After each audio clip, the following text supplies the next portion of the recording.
Thank you for joining us this evening. I'm going to go through just a few agenda items and we'll jump into our presentation for sustainable recreation and tourism in this revision process. So just some quick introductions. We'll cover some ground rules and Zoom tips. Then we'll jump into our presentation and then we will move into our question and answer session. My name is Erin Matthews. I'm the Tongass Revision Plan Coordinator for the Forest. We also have the support of Erin Lynn Nesser. She's a Senior Planner with the Pacific Planning Service Group, also part of the Forest Service, and they are here to support us in this revision process as we move along. Some meeting ground rules. This meeting is being recorded and will be posted to our website. Closed captioning will be available on the recorded version. Microphones of participants will remain off for the duration of the meeting unless the host unmutes you during the question and answer session. And questions will be addressed during the question and answer session at the end of the PowerPoint presentation. So just some Zoom tips and tricks. We use the Q&A icon to submit questions to the revision team about this project or any time through the meeting. The chat will be used for relevant website links and mailing addresses. If you experience any technical issues, please send a message through the chat. The raise hand will be used during the question and answer session to ask a verbal question. To ensure the widest range of community voices are heard and diverse economic interests are addressed, we have agreements to help with the public engagement process. One of those agreements is with the Juneau Economic Development Council. They are working with other engagement partners, tourism interests, and the public to provide feedback on recreation, tourism, and related resources. Brian Holst is with us this evening, and he is the Executive Director for Juneau Economic Development Council, and will be our first presenter, and we'll look at the trends in Southeast Alaska, both with the overall economic trends, as well as specifically tourism. The second half of our presentation will be with Jennifer Johnston. She is the Outdoor Recreation Planner for the Pacific Planning Service Group, who will provide details on how we will look at recreation during this forest plan revision process. Due to a technical error, Brian's presentation recording is missing the first 60 seconds of his material, in which he introduced himself and his office. We begin now with his description of the demographics of the Tongass National Forest and Southeast Alaska. With relatively small population. And we have communities as large as Juneau, Alaska, which is the largest community in the region, but with a population density of only 11 people per square mile. And then we have very small communities like Yakutat, very large borough with a very small population and incredibly lightly populated. And next slide, please. And here's a graph of the region of Southeast Alaska, where you can see the importance of the Tongass National Forest and the Glacier Bay National Park. So there's 35,000 square miles roughly in Southeast Alaska. 26,500 are the Tongass Forest, and another over 5,000 square miles is the Glacier Bay National Park. There's also the Metlakatla Indian community. And then, so there's a very small, relatively small proportion, which is in private hands, much of that owned by native corporations. Next slide, please. And throughout this region, we have communities.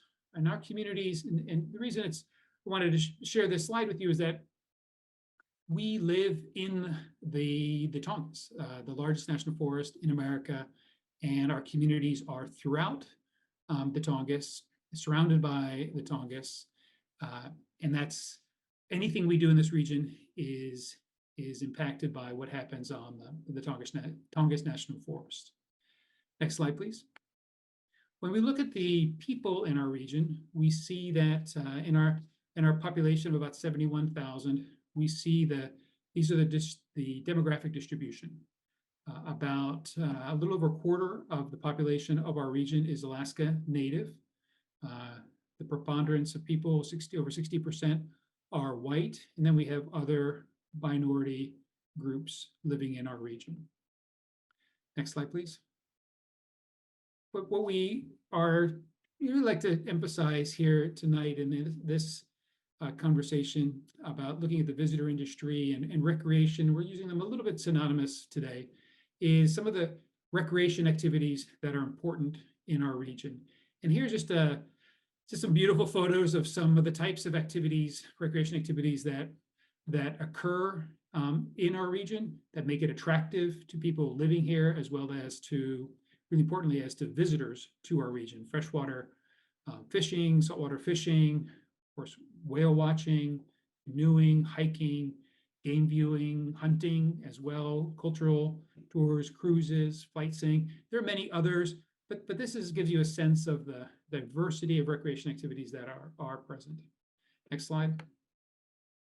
And as we talk about tourism and recreation, I just want to give one big overview of how important recreation is. And it's not just important to our region, but it's becoming more and more important to the people in our country, in the world. People value recreation, perhaps in ways that we haven't before. And Alaska is no exception. In fact, the proportion of our economy that's tied to tourism and outdoor recreation is almost twice that of the rest of the country.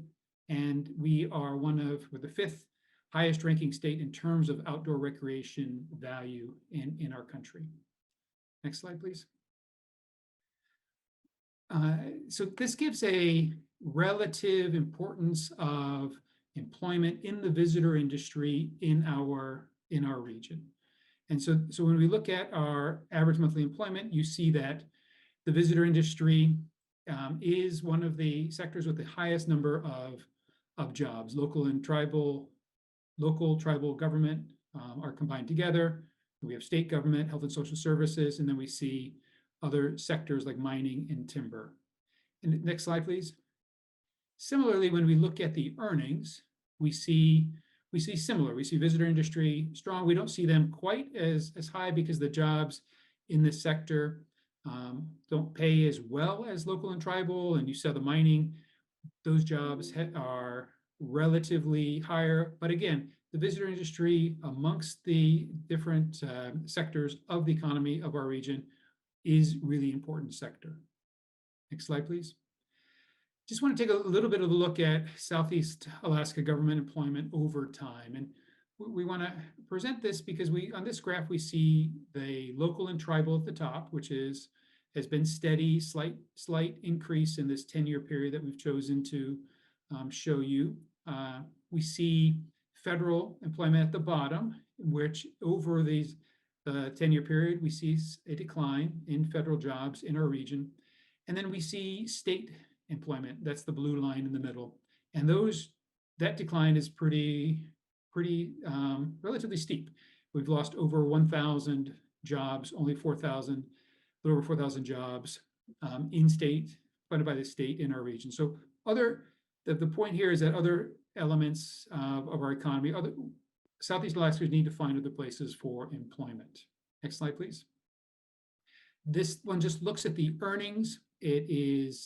You see that though the federal jobs were declining, those jobs pay well, and so we don't see the economic impact of that is lessened because they're better compensated. But again, you see the state jobs going from our most important contributor from government in terms of jobs and earnings to less important than state or local and tribal employment.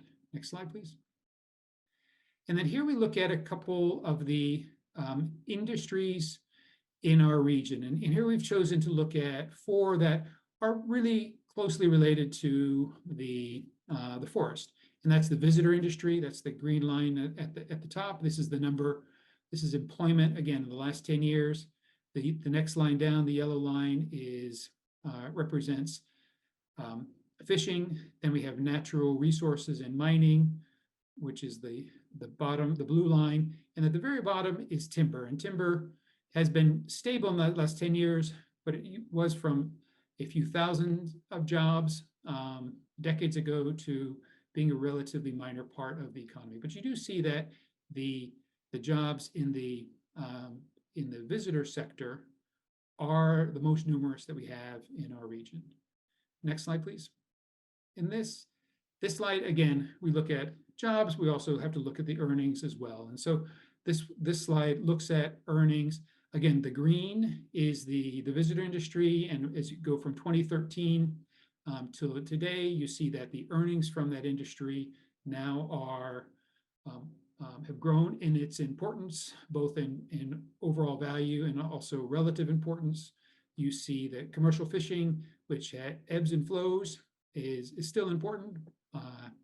And then you see the natural resources blue, that's the mining industry. And again, timber industry, timber is really a small part of the economy now of Southeast Alaska. Next slide, please. Here we're just looking at the visitor industry firms, and what we see is a steady growth in firms. The recreation activities in the forest, visitors coming to our region in general, not just the forest, but our region in general,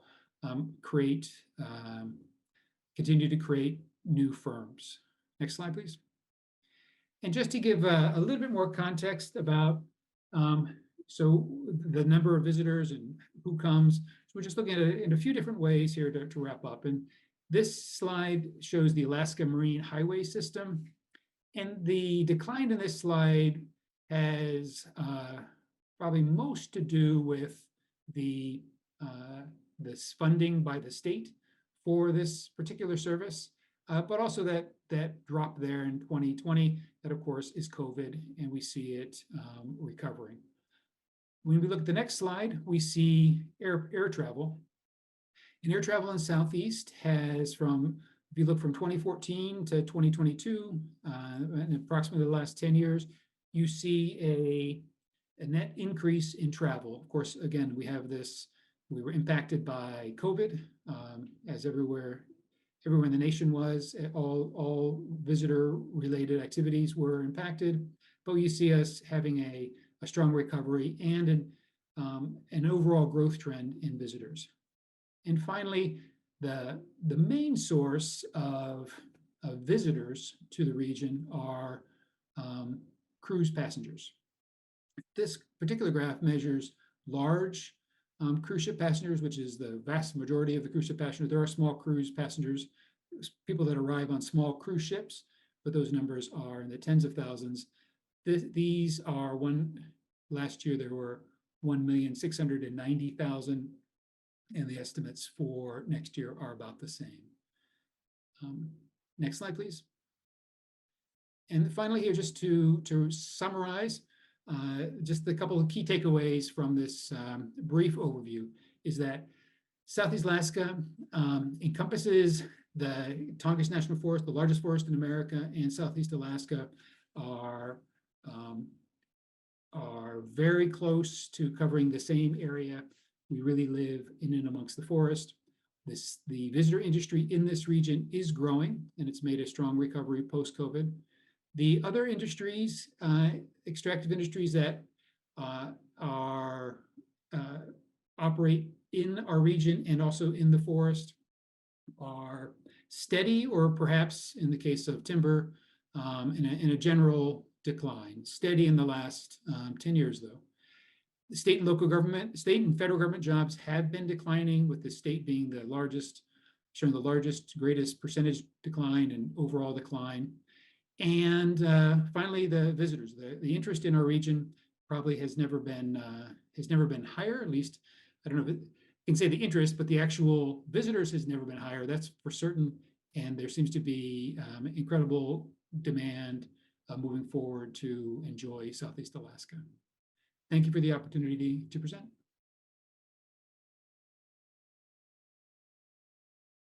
Great. Thank you so much, Brian, for really setting the stage and providing all of that context within which the forest plan revision is taking place. Again, as Aaron said at the beginning, my name is Jennifer Johnston, and I am an outdoor recreation planner with the Pacific Planning Service Group of the Forest Service. And I just want to clarify a little bit how I see my role and the role of the Pacific Planning Service Group in this forest plan revision. We're really here to help support the forest through this process with a focus on the process, the policy, and the project management. The content of the revised forest plan, that really depends on folks who work on the forest itself with decades of experience there, as well as folks who live in and around and care about the Tongass, members of the public and forest partners. Those are really the entities that are going to inform the content of the plan. And of course, the decision-making authority rests at the forest level. So I and my organization, we're here as part of the Forest Service in a support role. And yeah, as I said, Brian provided a lot of really good context for what's going on with respect to recreation and tourism in Southeast Alaska that informs this forest plan revision. But I want to take just a second to go from that really macro level that Brian was talking about and bring it right down to your experience, your and your community's experience on the forest when you're recreating. When you recreate on the forest, what is it that you're doing? What are those favorite activities that you do? Or what times of year do you do different activities on the forest? Are there special areas that you go to again and again because they're particularly well suited for the things that you like to do? When you're there, when you're in those places that you love, what do you see and hear and smell around you? What's the feeling of that place? When you're there, do you see other people? Do you recreate with other people, perhaps by yourself? And then ultimately, what drives you to go recreate on the forest? What are those experiences that you're in search of by recreating on the forest? It's those kinds of things that we're really trying to capture with this forest plan revision, because ultimately, what we're trying to think about in revising the forest plan is, what do you value about recreation on the Tongass National Forest? And when we're revising the plan, what does that plan need to consider so that those things that you value currently are preserved, and the things that maybe aren't working so well with respect to recreation on the forest, that we can change those so that the entire situation is improved? So before we get started on exactly what recreation in the forest plan revision is going to look like, I want to address what forest plan revision in general is, in case this is something that you're just hearing about for the first time. So a forest plan provides really big, broad, forest-wide direction across the entire forest for which kinds of activities might be appropriate where, including a direction for recreation. And this forest plan, it really provides sideboards or constraints on Forest Service action in the future to let us know what kinds of projects and actions might be implementable where. I really think it kind of defines the sandbox that the forest gets to play in into the future. I also want to highlight how this forest plan revision process is a little bit different from some of the other recent planning processes that you might have participated in, particularly those ones that were focused on recreation. I know that there have been a lot of recent planning efforts, and it can get exhausting trying to keep up with all of them. But this forest planning process really is different. A lot of the more recent planning processes that have gone on, the sustainability strategy, the cabin strategy, trails strategy, all of these are really more focused and tailored on implementing projects or on a specific subject. The forest plan, in contrast, as I mentioned, is big, broad, forest-wide. It covers the entire 17 million acres of the forest. And because of that, this is really a unique opportunity to be visionary when thinking about planning for the forest. Instead of thinking a little bit more focused in specific areas or for specific projects, we're really thinking about the entire forest at once, that 60,000 foot view level. And this forest plan revision process really only comes around once every couple of decades. So this is a generational opportunity to weigh in and provide your vision for recreation on the forest going forward. And I don't want to suggest, though, that any feedback that you may have provided in these previous planning efforts isn't worthwhile. It's certainly worthwhile, and all of that feedback and those previous planning efforts inform the current plan revision process. We are going to incorporate that feedback. We're not starting completely from a blank slate. However, with this forest plan revision process, there is an additional opportunity to provide that visionary thinking that sometimes these other projects don't necessarily have room for. So the forest plan revision process really goes on in 3 phases. There's an assessment phase where we take a look at what's going on the forest right now. What's the current status? And that current status then feeds into the planning phase where it's like, well, what does the new plan need to entail so that it addresses the current problems or preserves the current things that are going well that we discovered in the assessment phase? And we move from planning into monitoring to make sure that we're meeting the objectives and the goals spelled out in the forest plan so that the next time plan revision comes around, we can assess and figure out whether or not we have been meeting those goals. So right now we are in the assessment phase of the current forest plan revision. And that means that we are taking a look at what is going on the forest right now. So with respect to recreation, that means we're taking a look at the current conditions, current use levels, what's recreational infrastructure like on the forest currently? What are people doing on the forest, and where and why and how do they like it? Really taking a look at that current status and trends that may be affecting that status, things that we might be able to forecast into the future might have an effect. And there's a couple different ways that that's going to show up in the assessment and the subsequent plan. There's the recreation opportunity spectrum, which is a Forest Service framework for looking at recreation that kind of breaks down recreational opportunities into a few different classes. And then we'll also be looking at other topics that are incredibly important for recreation, things like access, particular sites that might be really important for one type of recreation or another, those trends that I mentioned. So I want to talk a little bit about both of these different ways that recreation will be addressed in the assessment, but I want to make sure that we spend some time focusing on the recreation opportunity spectrum. Not only is this required for us to do by law in a forest plan revision, but it's also a really helpful tool. And by learning a little bit about it tonight, I think it'll really help you engage with the forest plan revision process and really help let the forest know what your thoughts and feelings are regarding recreation on the Tongass. So I want to take a little bit of time to dive into this recreation opportunity spectrum topic.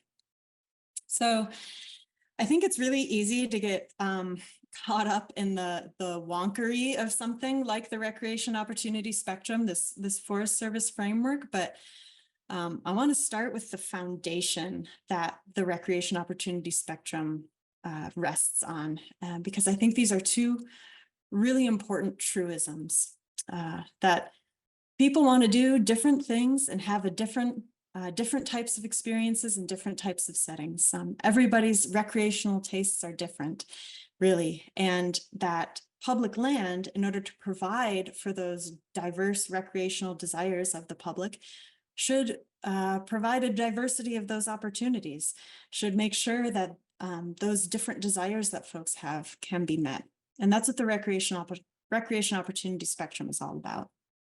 So kind of that theory that I mentioned, if we can break it down a little bit, is, yeah, folks like doing different things. There's different recreational opportunities that folks like to do on the Tongass National Forest. And in order to have that experience that they're looking for, there's different types of habitats or settings that are conducive to those activities. You know, you can think about an activity like camping, for example. Camping in a highly developed campground with a lot of other people and flush toilets is a very different type of experience than camping by yourself out in the backcountry or at a more rustic site. They're both camping, but there's different habitats for different experiences. And, as I said, that's kind of the point of the recreational opportunity spectrum, is similar to how the Forest Service preserves a diversity of habitats for wildlife. We're also responsible for preserving a variety of habitats for different types of recreation. And then finally, there's those recreational opportunities that folks seek, those really reasons behind why people go out and recreate on the forest. So that needed habitat, that's where I want to focus. That's really what's under the most control of a land management agency like the Forest Service, is that provision of habitat for recreationists. And that's where the recreation opportunity spectrum really comes in. It's providing that those classes are different types of habitat available for different types of recreation. So in the recreation opportunity spectrum, there's 6 different habitat classes you can think, or 6 different opportunities, 6 different classes of settings where people can recreate. And I think that the names that you see there and the photos that go along with them give you a bit of a sense of how those might be arranged on a spectrum, from less developed and primitive all the way up to something that's highly developed, where you'd encounter a lot of people and see a lot of other activity around. And yeah, that's really how these classes are defined, in fact. Yeah, there's 3 different characteristics that make up each of these classes. And I see these as being like dials that you can adjust either up or down, and different combinations of these 3 characteristics will produce each one of those different 6 classes. So the physical characteristics: how big is this area? How remote is it? How much development is there? The social characteristics of the area are things like, how many other people do you see or hear? What other activities are going on in the area? And then there's the managerial characteristics, which really boil down to how obvious is it that you're on land managed by the Forest Service? Are there signs and placards and visitor centers around, or are you just really kind of out on the forest on your own? So you can think about how, if you turn up or down those different levels of those 3 different characteristics, you'd end up with this, getting those different classes on a spectrum.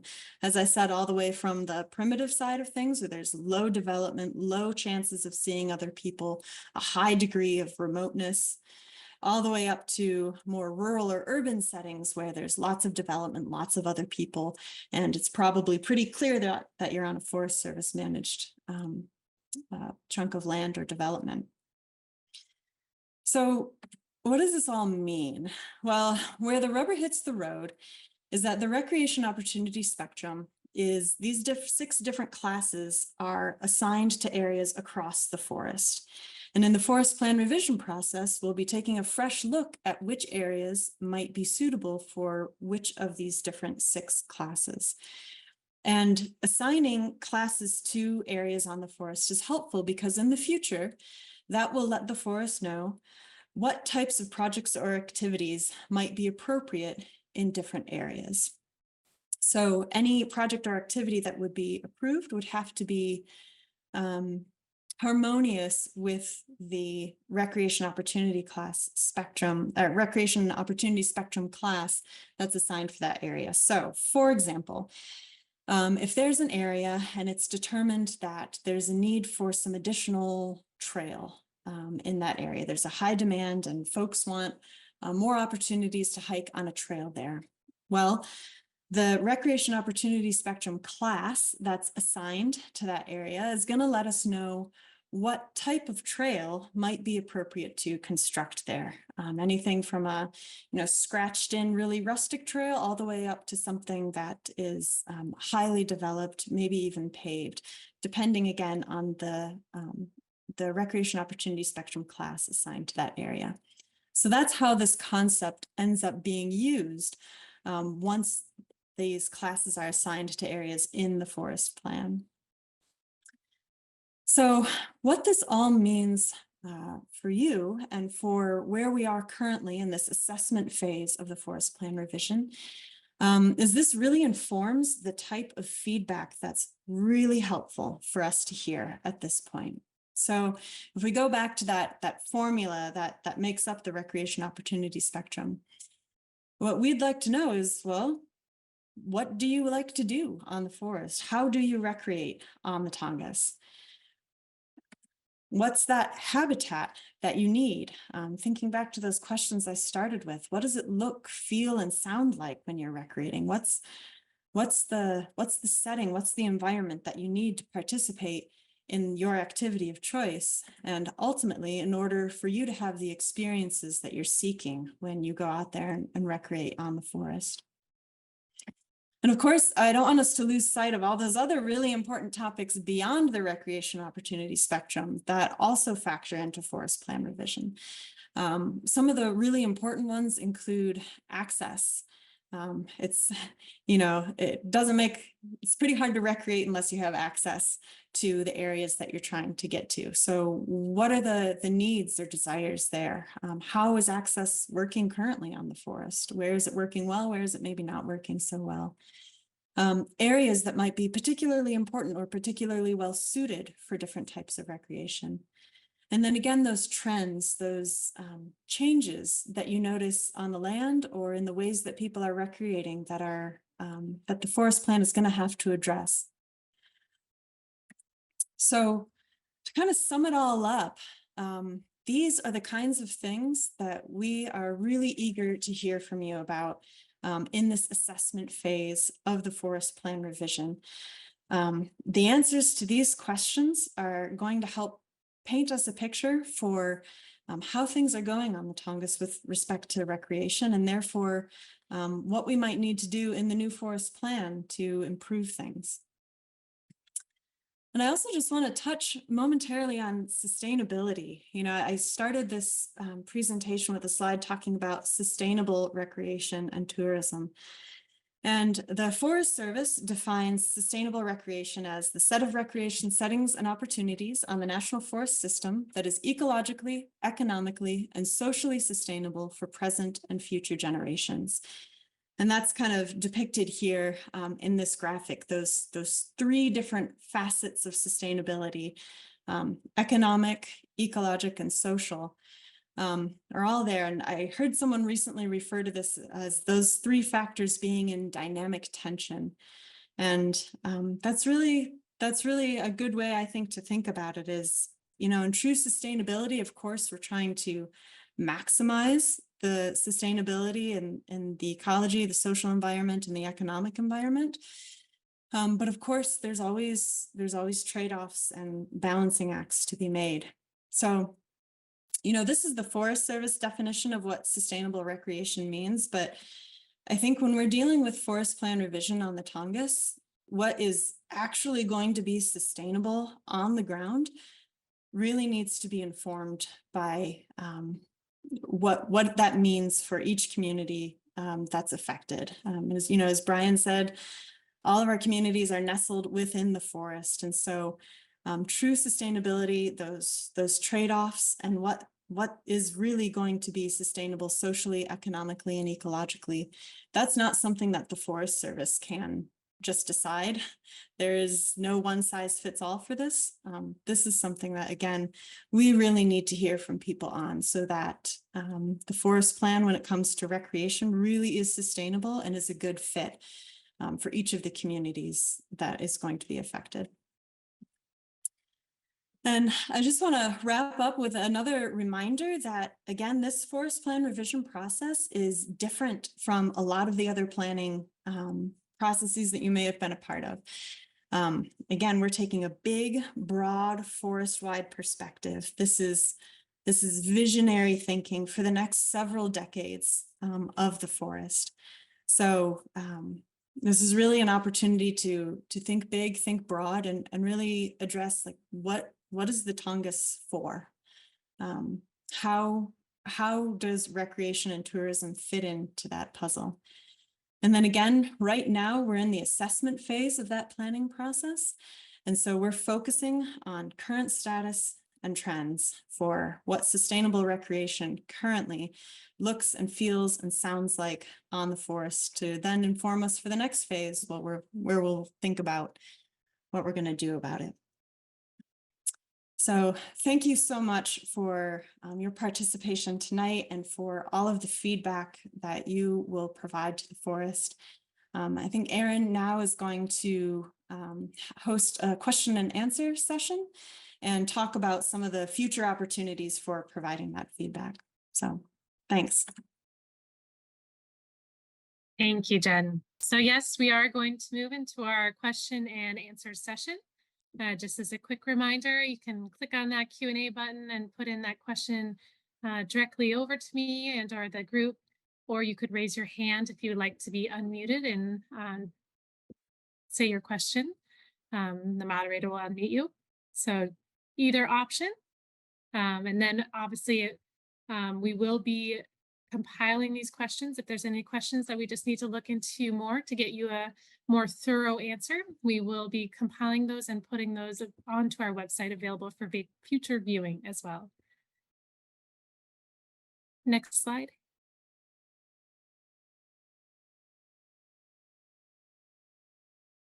So as we give you a moment to think about what those questions are, we'll just throw this slide up. The most important part of this process, as Jennifer talked about, to get involved. This is a screenshot from our website. There is not only a link to our plan revision inbox, which is highlighted there at the bottom of the screen, to email our team with any questions. If you want to ask those questions more on the offline method, that email address is available to you. Also, a very important part of our webpage is to sign up for our email updates. You can do so by entering your email address in that sign up for email update box and hitting submit. And you've seen this QR code a few times. That is getting you straight over to our plan revision website. The address below is actually our planning page, so you'll just have to click on over to the revision side. But that is the #1 stop to get engaged, get information, and get plugged into what's going on. But at this time, feel free to raise your hand. Oh, it looks like we do have one. Paul, if you're able to go ahead. Yes, you hear me okay, Erin, Jennifer? Yep. Yes. Excellent. Yeah, so my question is about the recreation opportunity spectrum. And one thing that's great for a lot of the northern Tongass is we have over 2.6 million acres of wilderness, which is wonderful for our wildlife and for the fish that we catch. It's also very limited for recreation access. You're typically restricted to 2 groups of 12 people that are isolated from sight and sound to meet wilderness rules. But one of the things that people in the industry are struggling with, and we're eco-tour operators, so we're concerned about the Tongass natural environment and the socioeconomic well-being of communities, is that there are other zones within the spectrum, specifically the semi-primitive and primitive, which also have the same restrictions as wilderness in terms of the size of groups that people can bring. And one of the reasons they designed it that way, this is probably from the 1997 revision, is because they felt like most of these areas, most recreational Tongass is water-based, were adjacent to waterways that were rarely used. And that was an error. Having been fishing Southeast Alaska for 40 years, there's always been lots of boats. But that's one of the things that would be very important for us to fix. And as I understand it, a lot of national forests, like in the lower 48, if you have a wilderness next to a road, like our waterways are like roads. If you have a wilderness next to a road, you can zone it in such a way, or even a semi-primitive area that says, look, you're within a mile of a road, so you can have a group of 20 instead of a group of 12. And so my question is this something that you're going to be looking at as part of this process? And I think it's inconsistent among the Tongass Ranger districts. I think it's done differently in different ones. So I just wanted to get a sense of what chance we could get at having some of those things changed as part of this process. Thank you so much for the question. And the short answer is yes, that is something that is going to be looked at in this plan revision process. You know, what I can't give you right now is the answer to what that is going to look like in the end. You know, as I mentioned, we're just at the beginning of the assessment phase of this process, looking at kind of exactly what you brought up, what maybe isn't working so well for different people and different interests on the forest. And then at a later phase, we'll think about, well, what can we do about that? So yes, that is something that will be looked at in the plan revision process. I will also add, you know, in the instance of designated wilderness, that's a congressional designation that we are required to manage in certain ways, you know, within, I guess, you know, with some wiggle room, right? But there are requirements for the management of wilderness that we will have to abide by. But certainly there's room there to, as I said, think big and broad and think about what's going to set us up for success for the next several decades. Thanks for the great question.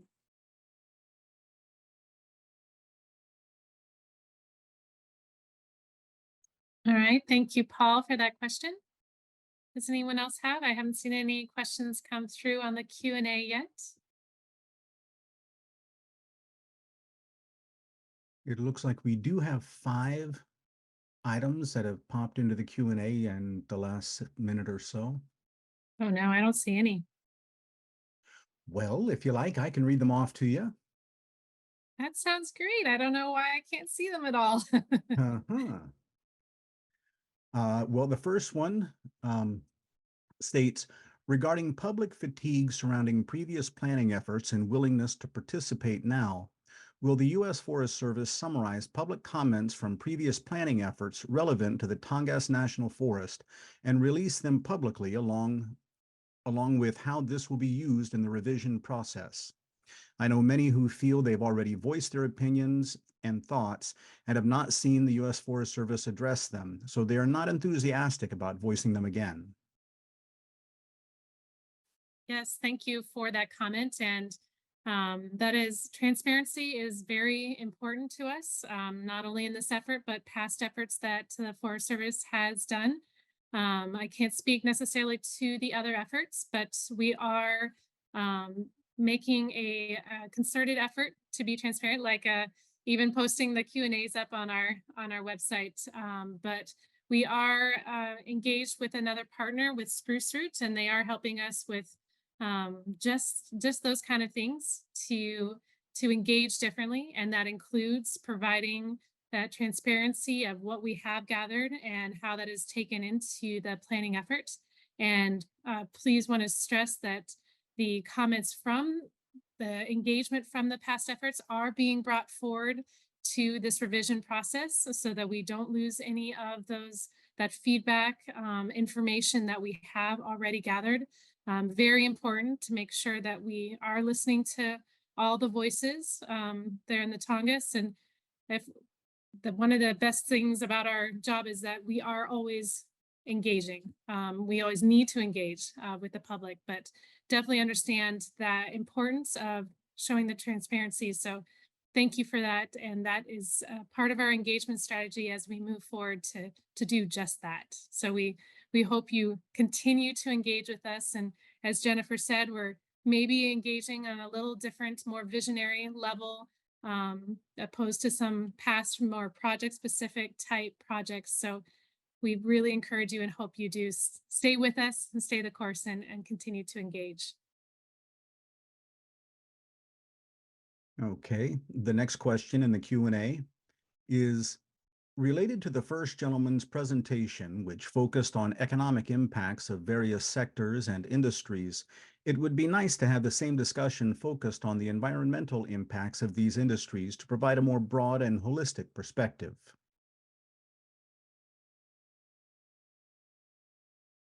Thank you for that comment. That is a very, very good point. And we will definitely keep that in mind as we put together our future materials. So thank you again for highlighting that important aspect of this process. And if I could, Erin, I'll just add that the environmental impacts of different types of recreation and tourism writ large is part of this assessment process that we're going through, is taking a look at what those impacts might be. from current recreational use on the forest. So that will be addressed in the assessment that will be produced as part of this process. It's, as you mentioned, it's not something that we focused on tonight, but it is part of this process. And I'm going to skip to the last question that went in. It's related to the raise hand icon. The raise hand icon is located underneath the reactions button in Zoom. So if you look at the bottom, the reactions button where you can put in emojis, the raise hand is the bar on the bottom inside of that little menu. And the next Q&A question is from Nathan Borson. Are the 6 classes on the ROS already defined? I'm concerned the most primitive lumps together the wildest experiences with those that are qualitatively less so. Yeah, thanks. So in some ways, yes, they are predefined. There are this is a framework that the Forest Service uses nationwide. And so there are kind of big, broad, general descriptions of these classes, but forests do have the discretion to define it a little more narrowly to suit the specific context. You know, that the forest system is huge and diverse, and a description for one area isn't necessarily going to work for another forest. So forests do have the discretion to define those 6 different classes a little bit more specifically. And then the forests also have the discretion to develop subclasses within those 6 broad categories that are used nationwide. Establishing a subclass requires kind of a higher level of review, but it's certainly possible. And if that's something that, if that's the right fit for the Tongass, then that is certainly something that could be considered in this forest plan revision.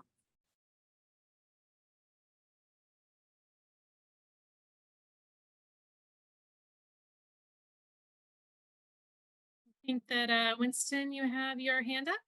Yes. Go ahead. Okay.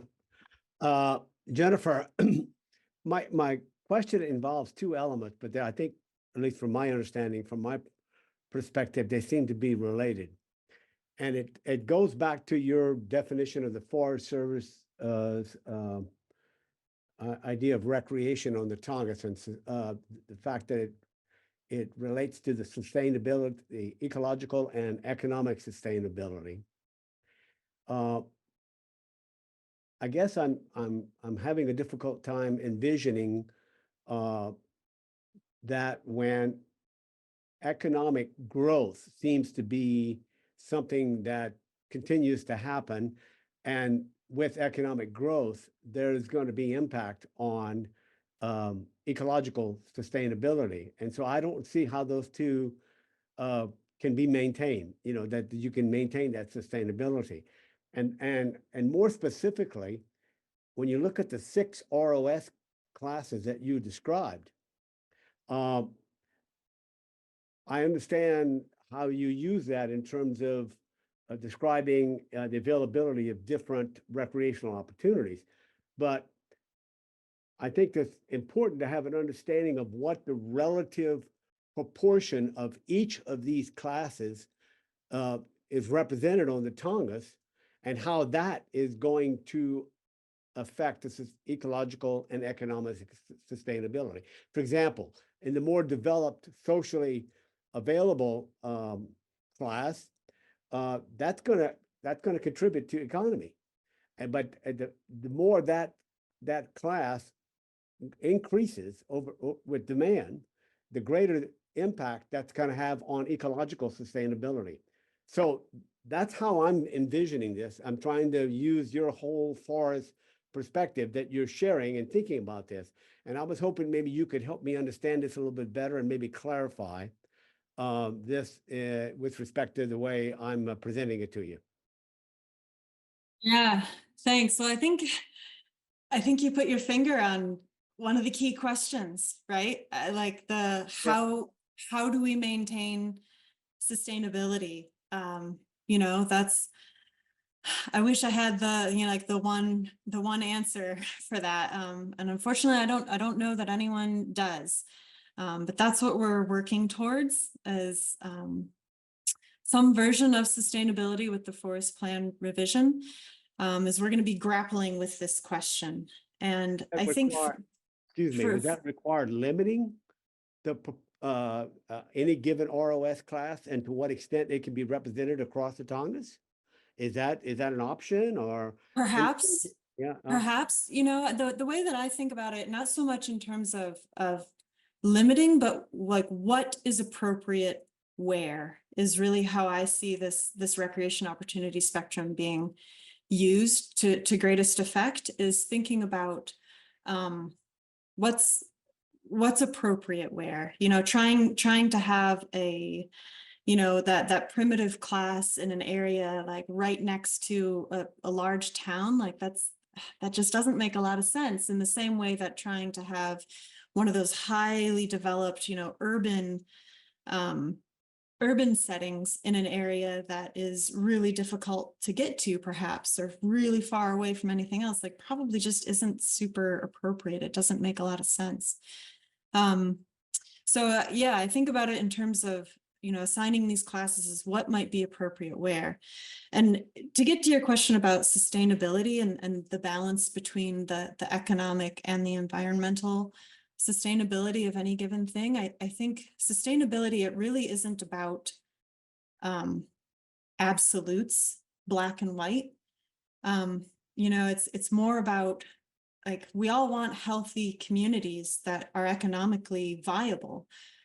How much of that can we have before the environmental impacts just begin to be unacceptable, really? And the same thing, we all want a really healthy environment, but if we preserve everything to such an extent that we can't have healthy and vibrant communities, well, that's not really what we're trying to do either. It's that dynamic tension, as I said, between those, to figure out what again is that appropriate level between those different factors. And as I said, that's going to be different in different locations. There isn't a one size fits all answer.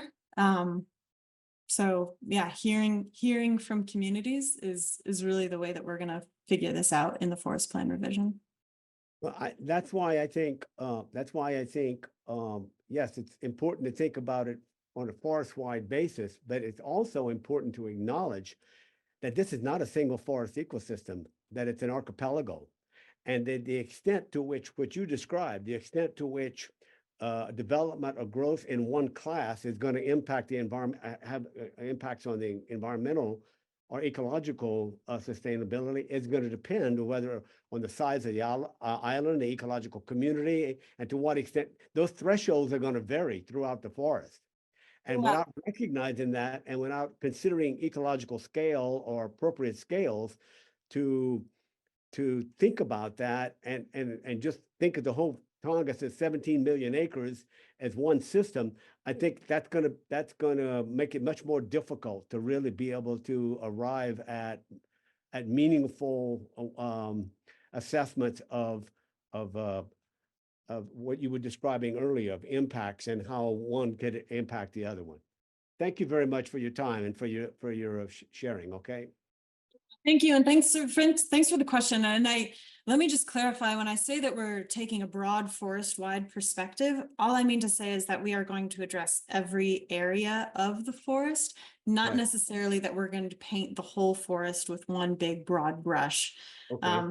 There absolutely 100% is the intent to treat each area at the scale or with the attention that it needs. Not that there's going to be one big, broad vision for the whole forest. This is like each area will be treated with the concern that it needs. Thank you for the question. You bet. All right, these are great questions and comments. We are running almost out of time here. So I just wanted to move through just a few more slides real quick, if you could help me out there, Jennifer. Just want to highlight that we are having some additional webinars. We still have 3 more to go. So I encourage you to check those out and or view the past recorded webinars on our media library, all available on our plan website, which I did put in the chat as well. Next slide. We are also, I just want to make sure to make everyone aware that we are having in-person community workshops. So Gretchen, to answer your question, this is going to be one avenue that you can share your recreation needs and desires for the forest. So there's going to be, I think, 25 different or 24 meetings across Southeast. So hopefully in a location near you and a time that does work. With that said, we do have some other opportunities, and these workshops are on the website, that QR code that keeps popping up. Next slide. If you wanted to bring just some additional general questions to get Erin, Lynn, and I pinned down at a certain place and certain time, we do have our revision office hours, first Tuesday of the month at a morning time, 10 a.m. to 11, and the third Tuesday of the month from 5 to 6 p.m. So those are also listed on the website, so you don't have to jot those down real quick, but another opportunity to ask questions. And then next slide. Just a quick highlight where you can find some of those resources, some informational resources on our website under the library and supplemental information. Additional engagement opportunities with that community workshop schedule will be under the public engagements button. And to find the recordings from our webinars will be in the media library. And the Q&As that we do summarize, and some I don't think we're potentially going to get to tonight, unfortunately, we will also put those under our engagement opportunity portion of our website as well. Next slide. But just to get this out to everyone, this is another way to share some of those recreation visionary comments that you might have if you are not able to go to the community workshops. This URL and this QR code will take you to a survey form that our partner Spruce Root put together to grab onto some of that information or those viewpoints that you have. So different opportunities to provide information, or you can provide feedback, questions, information, any of that to our plan revision inbox as well. But it does look like we have come up against the end of our time. Sorry for that.